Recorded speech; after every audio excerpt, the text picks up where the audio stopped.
David Pearl has more than 20 years of experience in performing, writing, directing, broadcasting, and opera singing. Besides that, he's addressed thousands of people with his creative approach to enhancing effectiveness and best practices in corporate management, gaining diverse experience from within business and beyond. During the past few years, he's been using this experience to find new and unusual solutions to common problems for his clients. His yet unfulfilled dreams include working as a tester in a fireworks factory and flying a bright yellow biplane across Europe with his wife. Please welcome to the stage, David Pearl.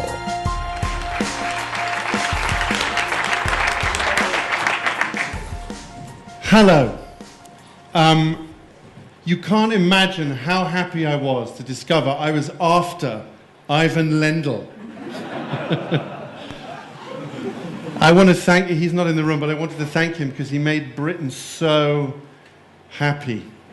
We never thought we would get Wimbledon. And the Scottish people say that we still didn't. It was them that did it. But anyway, why do we ask this question? What happens next? We ask it in business, but also at home. Why? The fear of the unknown. Aha.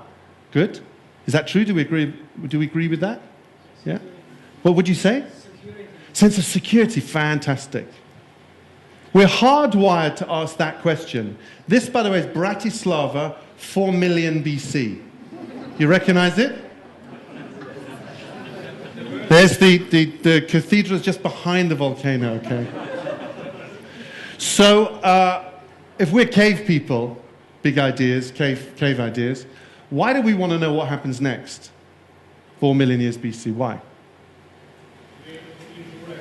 To be able to what? To invent the future? You're a caveman. You're a caveman. Be less clever. We're standing here having our conference, and you hear, just over there, you hear crunch, crunch. Why do we want to know what happens next? To survive. Truth is, this could be lunch, or we could be lunch. So our survival depends on knowing what happens next. Our survival depends on it. So the fearful story about the future. What's another one? Anyone? The people in the room who dreamed of being Ivan Lendl and winning at Wimbledon. You know, I never dreamed of that, but I dreamed of, singing at La Scala. Fantasy.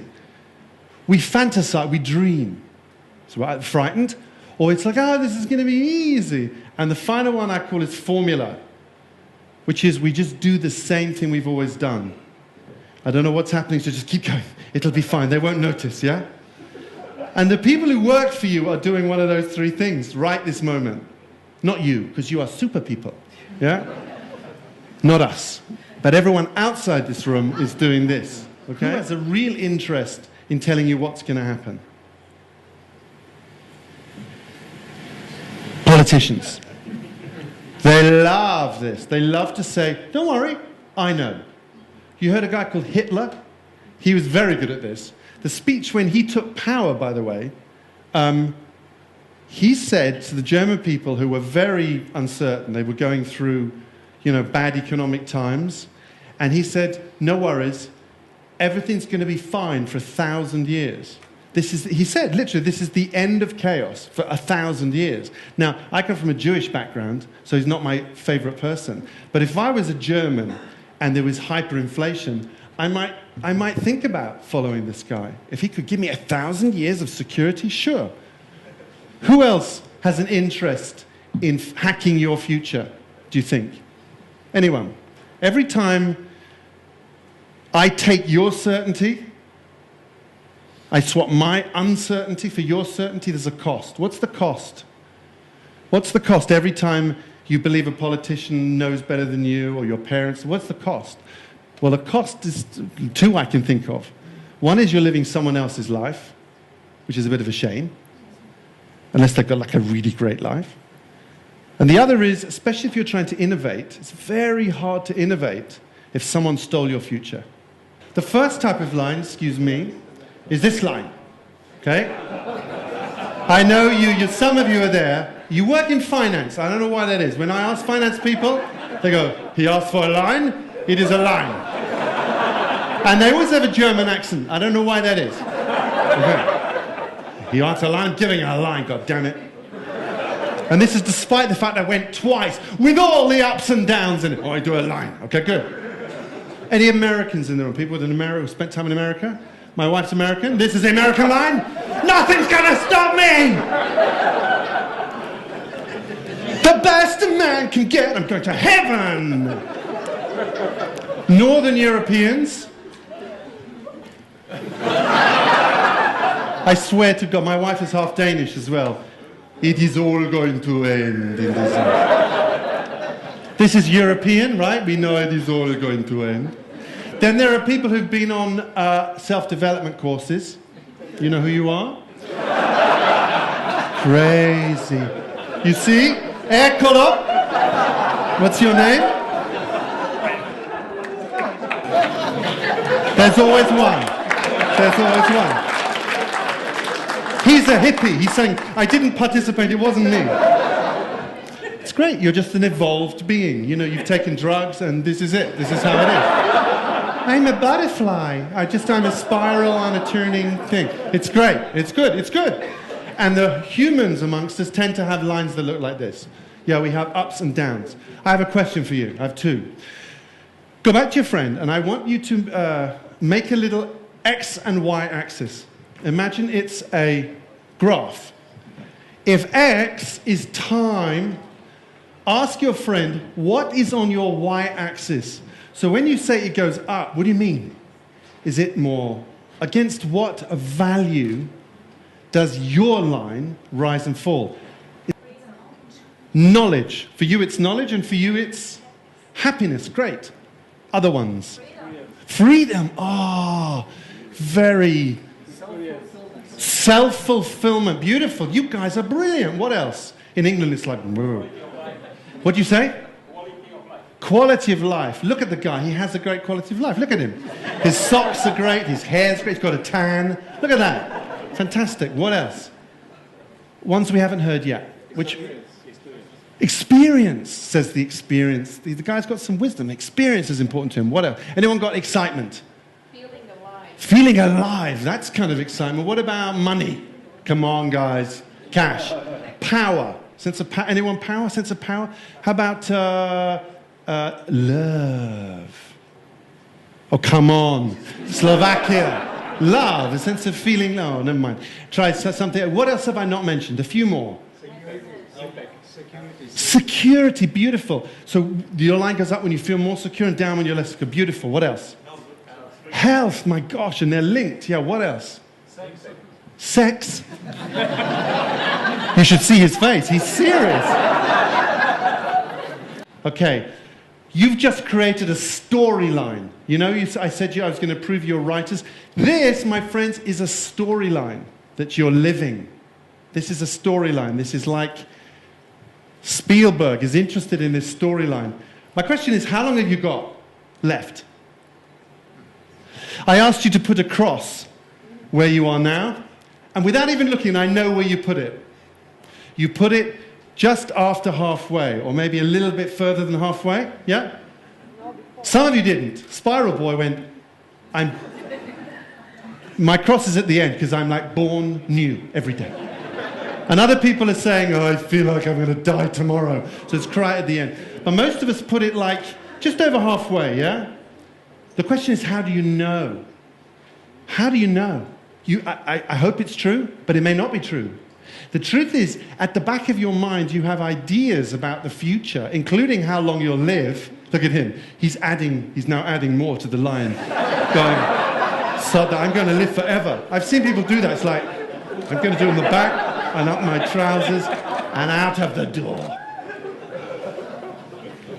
But the truth of it is, we're not talking about writing the future, we're talking about rewriting the future. Because a lot of the stuff in your head, a lot of the ideas you have about what's coming in your business, what's coming in your life, what's coming in Slovakia, are not your ideas.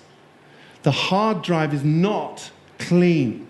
It's full of other people's ideas. right? And the question you have to ask yourself is, do you want to live somebody else's life or your own? So the first thing I want you to think about if you're authoring the future, rule number one, you do know what's coming. Second, create a story, not a plan. When was the last time, by the way, you turned to your loved one and you said, honey, Thursday night, we're going to Bratislava Cinema and we're going to watch A Plan. It's amazing. They bring this plan on. This guy in a suit brings this plan on. It's like a PowerPoint thing, and they just put it there, and then we go through the plan. You're going to love it. Fantastic. How well do you think that's going to go down? What I would say to you is that if you're not in the center of the story, if you're not in the center, you can't do anything. You're going to spend your entire career on the edge. You've got to get into the center of your story. Otherwise, there's no fun to be had. Imagine you say, oh, Oscar, we're going to do a story tonight because I'm in a hurry. Luke Skywalker meets Princess Leia and they sail off in a boat. He goes, yeah, and? So no, that's it. Mum, excuse me, where's Darth Vader? Why do we have Darth Vader? I mean, why on earth would we go out and pay to watch somebody dressed like a Nazi insect give us bad dreams for fun? That's the way the human beings have entertainment. Why would we do that? So if at the moment you're heading this way in your business, figure out what is it that I'm not learning. And when people say to me, I have a depression. And I say, you mean you're having a compression? When you go down to come up. Human beings were not designed to float, maybe when we're dead, but when we're alive, we're designed to do this. And so are our businesses. So learn from the low point. This is your moment of truth. These are moments of truth. If you're sitting there thinking, I'm not going to go until I'm 100% sure, well, everyone's going to fly by you while you're perfecting it, right? You have to these days go when you're not sure, which is why your y-axis is very important, your inner sense of what's important. The comic ending is where the hero, that's you, learns nothing. And you're doomed to have the same thing happen again. We love this. We love to see companies that are like this. We don't like to be in a company like this. But we love to see people mess up again and again and again. But it's no fun to be in one. Okay? Then there's the tragic ending. The tragic ending. The tragic ending is where you learn too late. I realized finally, it's not about agribusiness, it's love. We, the audience, learn, but the person in it doesn't learn. Yeah? It's not spirals, it's straight. Oh, finished. And then finally, there's the heroic ending. And if you do the heroic ending, you learn in time what happens. Does the Prime Minister of Slovakia come to you and present you with a bath full of money and a rose? No. What is your reward for completing a journey like this? Another journey, a more difficult journey. That's human life, my friends. So remember, what is the story behind the story? What is don't just do the story of the next 6 months. What's the story of the next 18, the next 5 years? What's the story for your country, for this region, 50 years out, 100 years out? You start to write and author the future, you'll change the future. You do know what's coming, so create options now. Bring your plans to life with useful stories, not awful stories. Put people in the center and make sure you're in the center. Don't tell other people to do stuff that you won't do. Write the problems in. Turn all this fear into fuel. That's what powers up great businesses. Fail big, learn fast. Stay connected to the why, and the what's will follow. And finally, thank you. And the reason I say thank you is because my y-axis is that you live your y-axis. And having me here in Bratislava means I can do my life work. So thank you very much for that.